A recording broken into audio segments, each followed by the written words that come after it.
இன்னைக்கு சிறகடிக்க ஆசைக்கான சீரியலில் வந்து மனோஜ் வீட்டில் போயிட்டு அவங்க ஹஸ்பண்ட் இல்லாத சமயத்தில் போயிட்டு இவன் வந்து வீட்டில் பண்ணா இல்லை, நான் வந்து மிரட்டி அந்த வீடியோ டெலீட் பண்ண வைக்கிறேன் அப்படின்ட்டு அவங்க ஃப்ரெண்டு பேச்சு கேட்டுட்டு போனா இல்லை. அப்போ வந்து அந்த பொண்ணு என்ன பண்ணிடுச்சுன்னா வீடியோ எடுத்துகிட்டு இருக்குங்க. முன்ன வீடியோ எடுத்து மனோஜ் மாட்டிக்கிட்ட மாதிரி திருப்பி வீடியோ எடுத்து மாட்டிக்கிட்டாங்க. மனோஜும் மாட்டிக்கிட்டான்.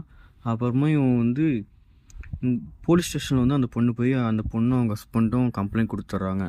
கம்ப்ளைண்ட் கொடுத்த உடனே போலீஸ் வந்து வீட்டுக்கு வந்து அரெஸ்ட் பண்ணிட்டு போயிட்டாங்க. உங்கள் பையன் வந்து இந்த மாதிரிலாம் பண்ணியிருக்கான், தனியாக இருக்க பொண்ணுக்கிட்ட போயிட்டு தப்பாக நடந்துக்க பார்த்துருக்கான், இதுக்கு முன்னாடி நிறைய தப்பு பண்ணியிருக்கான், இது வெளியே வராமல் இருந்தது உங்கள் ஷோரூம்லே, அதனால் நாங்கள் வந்து மனோஜை அரெஸ்ட் பண்ணுறோம் அப்படின்னு சொன்ன உடனே அந்த காசு திருடினது அப்படின்லாம் இவங்க தாங்க திருடினாங்க, நான் அது கம்ப்ளைண்ட் கொடுக்குறேன் அப்படின்னு மனோஜ் சொன்னதுக்கு நானும் ஒன்றும் திருடல அப்படி இப்படின்னு சொல்லும் போது மீனா வந்து ஒன்று கண்டுபிடிக்கிறாங்க. அது என்னன்னா, அது திருடினது வந்து ரோகிணி தான் அப்படின்ட்டு ஒன்று கண்டுபிடிக்கிறாங்க. அது எப்படின்னா, அங்கே இருக்க சிசிடிவி கேமரா பார்க்குறாங்க. அதில் டெலீட் ஆனதுன்னு தெரிஞ்ச உடனே பக்கத்து கடையில் இருக்க சிசிடிவி கேமராலாம் பார்க்குறாங்க.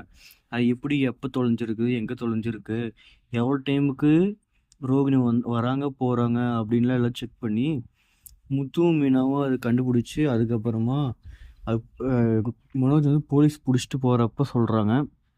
அதுக்கப்புறமா இப்போ தப்பு இல்லைன்னு தெரிஞ்சோடனே மனோஜ் வந்து ரிலீஸ் பண்ணுங்க அப்படின்னு சொன்னதுக்கு, இல்லை இல்லை மனோஜ் வந்து தப்பாக நடந்ததை பார்த்துருக்கான் அப்படின்னு சொன்னதுனால மனோஜ் வந்து நான் வந்து அவங்கள அந்த மாதிரி மிரட்டுறதுக்காக தான் போனேன், நான் வந்து அந்த மாதிரி தப்பாக நடத்துறதுக்காக போகல அப்படின்னு மனோஜ் சொல்கிறான். அப்போ வந்து போலீஸ் வந்து நீங்கள் மிரட்டுறதுக்காக போயிருந்தாலும் அதுவும் தப்பு தான், அதனால உங்களை அரெஸ்ட் பண்ணிட்டு போகிறோம் அப்படின்னு அரெஸ்ட் பண்ணிட்டு போயிட்டாங்க போலீஸ் ஸ்டேஷனுக்கு. நீங்கள் நான் சீரியல் எவ்வளோ தாங்க. நம்மளோட சேனலை பிடிச்சிருந்தா சப்ஸ்கிரைப் பண்ணுங்கள், பிடிக்கலனா லைக் பண்ணுங்கள்.